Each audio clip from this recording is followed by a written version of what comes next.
ஓம் ஆதித்யாயச சோமாய மங்களாய புதாட்ச குருச்சுக்ர சனி அம்ச ராகுவே கேதுவே நமக. அனைவருக்கும் வணக்கம். நான் உங்கள் அஸ்ட்ரோ புவனேஸ்வரி, பாரம்பரிய ஜோதிடர் மற்றும் திருமண பொருத்த நிபுணர். நீங்கள் நம்ம சேனலை ஃபர்ஸ்ட் டைம் பார்க்குற மாதிரி இருந்தால் சேனல் சப்ஸ்கிரைப் பண்ணிவிட்டு பெல் பட்டன் கொடுத்து ஆல் ஆப்ஷன் கிளிக் பண்ணிக்கோங்க. அப்போ தான் நம்ம சேனலில் போடக்கூடிய ரெகுலர் பதிவுகள் உடனடியாக உங்கள் கவனத்துக்கு வரும். நம்ம சேனலில் தொடர்ந்து நிறையா கோச்சார பதிவுகள் பார்த்துட்டு வந்துட்டுருக்கோம். அதன் வரிசையில் நம்ம இன்னைக்கு பார்க்க போகிறது தனுசு ராசி மற்றும் தனுசு லக்னத்திற்கு கோச்சார சூரிய பகவான் சித்திரை மாதம் 1ஆம் தேதி உங்களோட ராசிக்கு பாக்கியாதிபதினு சொல்லக்கூடிய சூரிய பகவான் 5ஆம் இடமான பஞ்சம ஸ்தானத்துல உச்சம் பெறக்கூடிய பலன்கள் என்ன மாதிரி இருக்க போகுது, எதிர்வரக்கூடிய இந்த ஒரு மாத நாட்கள் என்ன மாதிரியான பலன்களை நீங்க சந்திக்க போறீங்க அப்படிங்கிறத வாங்க பார்க்கலாம். தனுசு ராசி மற்றும் தனுஷ லக்னம். காலபுருஷனுக்கு 9வது வீடு, குரு பகவான் மூலத்திரிகோணம் பலம் பெறக்கூடிய வீடு. இந்த ராசியை பொறுத்தவரையும் எந்த கிரகமும் ஆட்சியும் இல்லை, எந்த கிரகமும் உச்சமும் இல்லை, எந்த கிரகமும் நீசமும் இல்லை, சமமான வீடு அப்படின்னு சொல்லக்கூடிய குரு பகவானுடைய வீடு. காலபுருஷனுக்கு 9வது வீடா இருக்கிறதுனால இந்த ராசியில பிறக்கக்கூடிய பெண்கள் நீதி நேர்மை நியாயமா இருப்பாங்களான்னு கேட்டீங்கன்னா கண்டிப்பா இருப்பாங்க. ஆண்களா இருக்கட்டும் பெண்களா இருக்கட்டும். பணத்துக்கு பெருசா முக்கியத்துவம் கொடுப்பாங்களான்னு கேட்டீங்கன்னா கண்டிப்பா கொடுக்கவே மாட்டாங்க. உறவுக்கு பொருளாதாரத்துக்கு மட்டுமே அதிகமா முக்கியத்துவம் கொடுப்பாங்க. இந்த ராசியில பிறக்கக்கூடிய பெண்கள் நிச்சயமா ஒரு பெரிய கடின உழைப்பாளியா இருப்பாங்க. குடும்பத்தை காக்கக்கூடிய தூண்களா இருப்பாங்க. சின்ன வயதிலே நான் வேலைக்கு போக ஆரம்பிச்சுட்டேன், எங்களுடைய அப்பா சரியில்லை இருந்தாலும் அம்மா சரியில்லை இருந்தாலுமே நான் படிச்சு முன்னேறி என்னுடைய குடும்பத்தை காப்பாத்தினேன், அடுத்த கட்ட வளர்ச்சி என்னாலதான் நடந்தது அப்படின்னு ஒரு பெண்கள் சொன்னா கண்டிப்பா இந்த ராசி மற்றும் இந்த லக்னத்துல இருக்கிறத பார்க்க முடியுது. பணம் சம்பாதிக்கிறதும் சரி, அதை சேமிச்சு வைக்கிறதும் சரி, இந்த மாதிரி பெண்கள் இருப்பாங்களா அப்படின்னு கேட்டீங்கன்னா கண்டிப்பா இந்த ராசியை பொறுத்தவரையும் அதிக பெண்கள் இருப்பாங்க. மிக திறமைசாலிகள். எவ்வளோ திறமைகள் இருந்தாலுமே சில பேர் வந்து பார்த்தீங்கன்னா வெளிக்காட்டிட்டு இந்த பந்தா பண்ணுறது ஷோ பண்ணுறது எல்லாமே தனுசு ராசி கிட்ட இருக்கவே இருக்காது. யாராவது கண்டுபிடிச்சி ஏதாவது கேள்வி இது நீ பண்ணினியா அப்படின்னு கேட்டால் மட்டும்தான் ஒத்துக்குவாங்களே தவிர தற்பெருமை அப்படிங்கிறது இந்த ராசியை பொறுத்தவரை இருக்கவே இருக்காது. 100 ரூபா இருந்தாலும் அதை வச்சு குடும்பம் நடத்துவாங்க. அதே போல் 1000 ரூபா இருந்தாலும் அதுக்கு ஏற்ற மாதிரி குடும்பம் நடத்துவாங்க. அந்த மாதிரி பொருளாதாரத்துல எப்பொழுதுமே இவங்களை அடிச்சுக்கிறதுக்கு, அந்த சம்பந்தப்பட்ட விஷயங்களை இவங்களை அடிச்சுக்கிறதுக்கு ஆள் இருக்கா அப்படின்னு கேட்டீங்கன்னா கண்டிப்பா இருக்கவே இருக்காது. தனுசு ராசியை பொறுத்தவரையும் சனி பகவான் தான் வந்து பெரிய தொந்தரவாக இருந்தார். 2ஆம் இடம் வாக்குஸ்தானத்துல சம்மந்தப்படும் போது என்ன பணம் வந்தாலும் 2ஆம் அதிபதி 2ஆம் இடத்துல இருக்கும்போது நல்ல ஒரு யோகமானு கேட்டீங்கன்னா கண்டிப்பா யோகம். ஆனா என்ன பணம் வந்தாலுமே சந்தோஷத்தை அனுபவிக்க முடியாத ஒரு சூழ்நிலை எல்லாமே ஏற்பட்டிருக்கும். நிறைய பிரச்சனைகள், கௌரவ பிரச்சனைகளை சம்மந்தப்படக்கூடிய நேரமாக இருந்திருக்குமா அப்படின்னு கேட்டீங்கன்னா கண்டிப்பா இருந்திருக்கும். என்ன பேசினாலுமே வந்து பாத்தீங்கன்னா எனக்கு ஏதாவது ஒரு தொந்தரவு கொடுத்துட்டே இருக்கிறாங்க. யாராவது ஒருத்தர் என்னுடைய குடும்பத்துல நிறைய பேருடைய இன்ஃப்ளூயன்ஸ் வந்ததெல்லாம் பார்க்க முடிஞ்சுதான்னு கேட்டீங்கன்னா இந்த 2.5 வருஷமா 3 வருஷமா அந்த மாதிரி தான் இருக்கு. அதே போல உங்களோட ராசிநாதனும் சரி ராகு பகவானோட சேர்ந்து பாதிப்பு அடைஞ்சிட்டார். அப்ப உன்னாலதான் இப்படி ஆச்சு அப்படிங்கிற மாதிரி பல பேர் உங்களை வந்து பார்த்தீங்கன்னா இந்த மாதிரி அவதூறு சொல்றதுக்கு ஒரு நேரமா இருந்தது அப்படின்னு கேட்டீங்கன்னா இந்த 1.5 வருட காலமாக முழுக்க முழுக்க அவதூறு மட்டும்தான் கேட்டுட்டு இருந்திருக்கீங்க. ஒரு மன நிம்மதி, ஒரு தைரியம், தன்னம்பிக்கை இதெல்லாமே உங்களை விட்டு போயிருச்சு அப்படின்னு கேட்டீங்கன்னா கண்டிப்பா போயிருச்சு. இந்த ராசியை பொறுத்தவரை 5ஆம் இடத்துல குரு பகவான் சம்மந்தப்படுறதுனால யாரோ என்னமோ பண்ணிட்டு போறாங்க, குழந்தைக்கான வாழ்க்கை அப்படி மட்டும்தான் யோசிச்சுட்டு இந்த குழந்தையை மட்டும் பார்த்துக்கலாம் அப்படிங்கிற மாதிரி சிந்தனைகள் தான் இந்த 1.5 வருஷமா உங்களுக்கு ஓடிட்டு இருந்தது அப்படின்னு கேட்டீங்கன்னா ஓடிட்டு இருந்தது. யாரு என்ன பேசினாலுமே அது எல்லாமே இந்த காதல வாங்கி அந்த காதல விட்டுட்டு நீங்க வந்து இருந்திருப்பீங்க. அதே போல 2வது திருமணம் சம்பந்தப்பட்ட விஷயத்துல கடுமையா பாதிப்படைஞ்சிருப்பீங்க. யார் யாரு உங்களுடைய குடும்பத்துல வந்து இன்ஃப்ளூயன்ஸ் வராம இருக்காங்களோ அவங்க எல்லாருமே உள்ள வந்து உங்களுடைய திருமண வாழ்க்கையில பிரச்சனையை கிளப்பியிருப்பாங்க. யார் வந்து பாத்தீங்கன்னா நீங்க வேண்டாம் அப்படின்னு ஒதுக்குறீங்களோ அவங்க எல்லாருமே உங்க பக்கத்துல வரக்கூடிய சுச்சுவேஷன்லாம் ஏற்பட்டுச்சு அப்படின்னு கேட்டீங்கன்னா கண்டிப்பா ஏற்பட்டிருக்கும். எந்த ஒரு விஷயத்தையுமே வந்து பாத்தீங்கன்னா புத்திசாலித்தனமா தைரியமா தன்னம்பிக்கையா முடிவெடுக்கக்கூடிய உங்களுக்கு இந்த சாமர்த்தியம் எல்லாமே பத்தாம போயிடுச்சு அப்படின்னு கேட்டீங்கன்னா கண்டிப்பா பத்தாம போயிடுச்சு. நான் நல்லது செய்ய போய் வந்து பாத்தீங்கன்னா எனக்கு இந்த மாதிரி கெடுதல் ஆயிடுச்சு, ஏன் எனக்கு மட்டும் இந்த மாதிரி நடக்குது, இது ஒரு பக்கம் இருந்தாலுமே காசு தங்காம ரொம்ப கஷ்டமா இருக்கு. தொழில் போனா குடும்பத்துல பிரச்சனை வருது, குடும்பம் போனா வந்து பாத்தீங்கன்னா தொழில பிரச்சனைகள் வருது, ரெண்டையுமே என்னால பேலன்ஸ் பண்ண முடியல, அந்த அளவுக்கு தான் வந்து பாத்தீங்கன்னா இருக்குது. அதே போல குடும்பத்திற்காக அர்ப்பணிச்சு கண்டிப்பா தனுசு ராசி மற்றும் தனுசு லக்னத்துல வந்து குடும்பத்துக்கு ஏதாவது ஒரு உதவி பண்ணியிருப்பாங்க. அப்பா அம்மா தான் வாடகை வீட்டுல இருந்தாலும் அப்பா அம்மா சொந்த வீட்டுல இருக்கணும்னு முடிவு பண்ணுவாங்க. 2வது என்னன்னு கேட்டீங்கன்னா குழந்தைகளுக்காக கடுமையா செலவு பண்ணக்கூடிய நபர்கள் உங்களை எல்லாருக்குமே தெரிஞ்சது தனுசு ராசி மற்றும் தனுசு லக்னம்.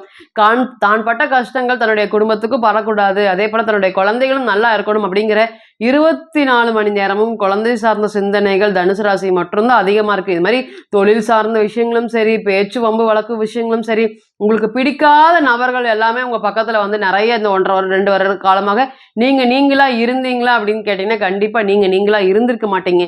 இனி வரக்கூடிய நாட்கள் எப்படி இருக்க போகுது? உங்களுடைய 9ஆம் அதிபதி 5ஆம் இடத்துல. அப்ப இந்த மாதம் சித்திரை மாதம் பிறக்கும்போதே உங்களுக்கு ஒரு முதல் தர யோகமா இருக்குமா அப்படின்னு கேட்டீங்கன்னா, கண்டிப்பா இருக்கும். முதல்ல ஒரு நல்ல நன்மை என்ன எதிர்பார்க்கலாம் அப்படின்னு கேட்டீங்கன்னா, எனக்கு குழந்தைகள் சார்ந்த மனக்கவலைகள் இருக்கு. அவங்க வந்து பார்த்தீங்கன்னா, பெரிய அளவுக்கு பேரும் புகழும் வாங்குவாங்களா? என்னுடைய வீட்ல என்னுடைய கணவர் கஷ்டப்பட்டாலும் சரி, மனைவி கஷ்டப்பட்டாலும் சரி, என்னுடைய குழந்தைகள ரொம்ப நல்லா வளர்த்திருக்கிறோம். இருந்தாலுமே வேலை கிடைக்கவே மாட்டேங்குது. நல்லா படிச்சிருக்காங்க. இருந்தாலும் வேலை கிடைக்கவே மாட்டேங்குது. செஞ்ச செயலுக்கு உண்டான அங்கீகாரம் அப்படிங்கிறது கிடைக்கல. ஒரு பக்கமும் போயி 1 மாசம் இருக்குது, அப்படி 2 மாசம் இருக்குது. அதனால திரும்பி வந்துர்றாங்க. இப்போ எல்லாரும் வந்து இங்க வேலை இருக்கு, அங்க வேலை இருக்குன்னு சொல்றாங்க. கிட்டத்தட்ட 6 இன்டர்வியூ 7 இன்டர்வியூ வரை போய் கடைசியில ஃபெயிலியர் ஆயிருது. இதுக்கு எல்லாமே ஒரு எண்ட் இல்லையா? ஒரு நல்ல வேலை வாய்ப்பு அமையுமா? எங்களுக்குன்னு ஒரு அதிர்ஷ்டம், ஒரு நல்ல நேரம் பிறக்குமா? ஏன்னா உங்களுக்கு எல்லாருக்குமே தெரிஞ்சது தான். 5ஆம் இடம்ங்கிறது வந்து பார்த்தீங்கன்னா, அதிர்ஷ்டத்த குறிக்கக்கூடியது. 9ஆம் இடம்ங்கிறது பாக்கியஸ்தானத்த குறிக்கக்கூடியது. அப்ப இது 2ம் இணையும்போது, நிச்சயமா நாங்க ஒரு முதல் தர யோகத்தை எதிர்பார்க்கலாமாம். ஒரு கம்பெனில எனக்கு வேலை கிடைச்சா என்னுடைய லைஃப் செட்டில்டு. அடுத்த ஒரு 10 வருஷத்துக்கு என்னுடைய பொருளாதாரத்தை யோசிக்கவே முடியல. இத்தன நாளா வந்து பார்த்தீங்கன்னா, யாருக்கோ வேலை கிடைக்குது. திறமை இல்லாத நபர்களுக்கு எல்லாமே வேலை கிடைக்குது. எவ்வளோ திறமை இருந்தாலும் எனக்குன்னு சில சமயம் நானே நெனச்சுப்பேன். லக்கு இல்லையோ என்னமோ! அவங்களுக்கு லக்கு இருக்குது. கடவுள் குடுக்குறாரு. அவங்க இருக்கிறாங்க. அப்படிங்கிற மாதிரி நெனச்சுட்டு கடந்து போயிட்டே இருந்தேன். இனிமேல் எனக்குன்னு ஒரு நல்ல நேரம் வருமா? இந்த மாதிரியான கேள்விகளுக்கு நிச்சயமா உங்களுக்கு ஒரு முதல் தர யோகத்தை ஏற்படுத்தி குடுக்கக்கூடிய காலங்கள் வந்துட்டு, நீங்களும் அதிர்ஷ்டசாலி தான். எனக்கும் வந்து பார்த்தீங்கன்னா, கொஞ்சம் லேட்டா தான் கிடைச்சிருக்குது. இருந்தாலும் எனக்கு கிடைச்சதல்ல அப்படிங்கிற மன திருப்தியோட அந்த வேலை செய்வதற்கு உண்டான நேரங்கள் வந்து விட்டது அப்படின்னு கேட்டீங்கன்னா, கண்டிப்பா வந்திருக்கு. அதேபோல 2வது என்னன்னு கேட்டீங்கன்னா, என்னுடைய மகனோ, மகளோ படிக்கிறதுக்காக, அதாவது 9ஆம் இடம்ங்கிறது பார்த்தீங்கன்னா, வெளியூர் சார்ந்த படிப்பு. படிக்கிறதுக்காக வெளிய போகலான்ட்டு இருக்காங்க. இந்த நேரம் படிப்பு சார்ந்த அனைத்து விஷயங்களுமே ஒரு நல்லா நடக்குமா? அதுவுமே வந்து பார்த்தீங்கன்னா, 5ல உச்சம் பெறக்கூடியது. அவங்க அப்பா கூட போய் படிக்கிறாங்க. அவங்க அப்பா தெரிஞ்ச நபர்கள் அங்க இருக்கிறாங்க. அதனால வந்து பார்த்தீங்கன்னா, படிக்க வைக்கலான்ட்டு இருக்கிறோம். இந்த நேரம் படிச்சா வாழ்க்கையில வந்து பார்த்தீங்கன்னா, உயரக்கூடிய காலமாக இருக்குமா? அப்படின்னு கேட்டீங்கன்னா, கண்டிப்பா ஃபியூச்சர் சம்மந்தப்பட்ட விஷயத்துக்கு இந்த கோச்சார காலங்கள் உங்களுக்கு ஒரு நல்ல ஒரு யோகமான நேரமாக இருக்கும். சூது, வாது, வஞ்சனை இதெல்லாமே தெரியாத ராசி. மனசுல பட்டத அப்படியே வெளிய சொல்லக்கூடிய ராசி. என் பையன் போய் அங்க போய் இருந்துருவானா? படிச்சு முடிச்சு நல்லபடியா வந்துருவாரா? இந்த பையனால தான் எங்களுடைய வாழ்க்கையை திருப்பு முனையா ஏற்பட போகுது அப்படிங்கிற மாதிரி குழந்தைகள் சம்பந்தப்பட்ட விஷயங்கள் எல்லாமே இனிமேல் படிப்பு சம்பந்தப்பட்ட விஷயத்துக்கு இது ஒரு முதல் தர யோகத்தை ஏற்படுத்தி கொடுக்குமா அப்படின்னு கேட்டீங்கன்னா, கண்டிப்பா ஏற்படுத்தி கொடுக்கும். இதுக்கு முன்னாடியும் நிறைய முயற்சி பண்ணியிருப்பீங்க. 2, 3 வாட்டி தொடர்ந்து முயற்சி பண்ணி, அது போனா போயிட்டு போது, வந்தா வரட்டும் அப்படிங்கிற மாதிரி நீங்களே உங்களை விட்டுருப்பீங்க. அந்த முயற்சிய விட்டுருப்பீங்க. இனி வரக்கூடிய நாட்கள் நீங்க ஒரு தடவ முயற்சி பண்ணுனாவே, நிச்சயமா சக்சஸ ஏற்படுத்தி குடுக்குமா அப்படின்னு கேட்டீங்கன்னா, கண்டிப்பா காரிய வெற்றி. ஒரு காரியத்துக்காக நான் முயற்சி பண்ணிட்டு இருக்கேன். அந்த காரியங்கள் எல்லாமே வெற்றி பெறுமா அப்படின்னு கேட்டீங்கன்னா, நிச்சயமா ஒரு முதல் தர யோகத்துல இருக்கீங்க. அதேபோல 5ஆம் இடம் பலம் பெறுது. எங்களை காக்கறக்கு வந்து பார்த்தீங்கன்னா, குலதெய்வம் இருக்கு. ஆனா வந்து பார்த்தீங்கன்னா, நாங்க வந்து சரியா வழிபாடு பண்றதே இல்ல. இத்தன நாளா வந்து எங்களுடைய குடும்பத்துல ரொம்ப கஷ்டமா இருக்கு. அப்பதான் நான் நெனச்சேன், எனக்கு வந்து பார்த்தீங்கன்னா, குலதெய்வ வழிபாடு சரியா பண்றது இல்லாதனால தான் நமக்கு இந்த மாதிரி பிரச்சனைகள் வருது அப்படின்னு கேட்டீங்கன்னா, நிச்சயமா வந்திருக்கும். ஏன்னு கேட்டீங்கன்னா, குலதெய்வம் மத்த தெய்வம் வந்து பார்த்தீங்கன்னா, நீங்க கும்பிட்டாலுமே, இல்ல கும்பிடலினாலுமே உங்களுக்கு வந்து பார்த்தீங்கன்னா, ஒரு பெரிய நெகட்டிவ் வராது. ஆனா குலதெய்வத்த நீங்க மறந்தீங்கன்னா, நிச்சயமா உங்களுடைய குடும்பம் சறுக்கிறத பார்க்க முடியுமா அப்படின்னு கேட்டீங்கன்னா, கண்டிப்பா குடும்பம் சறுக்கிறத பார்க்க முடியும். ஏதாவது ஒரு கோவத்தால போகாம இருக்கிறது, அல்லது வந்து பார்த்தீங்கன்னா, ஒரு பெரிய ஈடுபாடு, ஆர்வம் இல்லாம போகாம இருக்கக்கூடிய நபர்கள் அனைவருக்குமே இந்த நேரம் குலதெய்வம் சார்ந்த சிந்தனைகள் அதிகமா இருக்கும். ஆன்மீகம் சார்ந்த சிந்தனைகள் அதிகமா இருக்கும். என்னதான் வந்து எனக்கு இஷ்ட தெய்வங்கள் இருந்தாலும், நம்மளை காக்கக்கூடியது, நம்மளுடைய எதிர்பார்ப்பு எதுவுமே இல்லாம நம்மளுடைய காக்கக்கூடிய தெய்வங்கள் குலதெய்வங்கள் மட்டுமே. அப்ப இந்த நேரம் வந்து பார்த்தீங்கன்னா, இந்த சூரிய பகவான் உச்சமடையக்கூடிய இந்த 1 மாத காலங்களும் உங்களுக்கு குலதெய்வ அருள் அதிகமா இருக்குமா? இத்தன நாளா போல, இத்தன வருஷமா கூட நாங்க போகாம இருந்தோம். இனி வரக்கூடிய நாட்கள் நாங்க வந்து பார்த்தீங்கன்னா, ஒரு பூஜை பண்ணிட்டு வரலான்ட்டு இருக்கோம். அல்லது பொங்கல் வச்சுட்டு வரலான்ட்டு இருக்கோம். இல்ல அங்க போய் ஒரு நாள் தங்கிட்டு கிட்டத்தட்ட ஒரு 2, 3 மணி நேரம் நாங்க இருந்துட்டு வரலான்ட்டு இருக்கிறோம். இந்த நேரம் எங்களுடைய கஷ்டத்திலிருந்து விடுபடுமா அப்படின்னு கேட்டீங்கன்னா, கண்டிப்பா கஷ்டத்திலிருந்து விடுபட்டு, எனக்குன்னு ஒரு நல்ல நேரம் வந்துருச்சு அப்படிங்கிற மாதிரி ஒரு யோகத்தை ஏற்படுத்தி குடுக்கக்கூடிய காலமாக இது இருக்குமா அப்படின்னு கேட்டீங்கன்னா, கண்டிப்பா இருக்கும். அதேபோல இத்தன நாளா சின்ன வாக்குவாதம் எல்லாமே பெரிய பிரச்சனையாகி, ஒரு பைசாக்கு பிரயோஜனம் இல்லாதவங்க எல்லாமே வந்து பார்த்தீங்கன்னா, உங்களை அவமானப்படுத்துறது, திட்டக்கூடிய ஒரு சூழ்நிலை.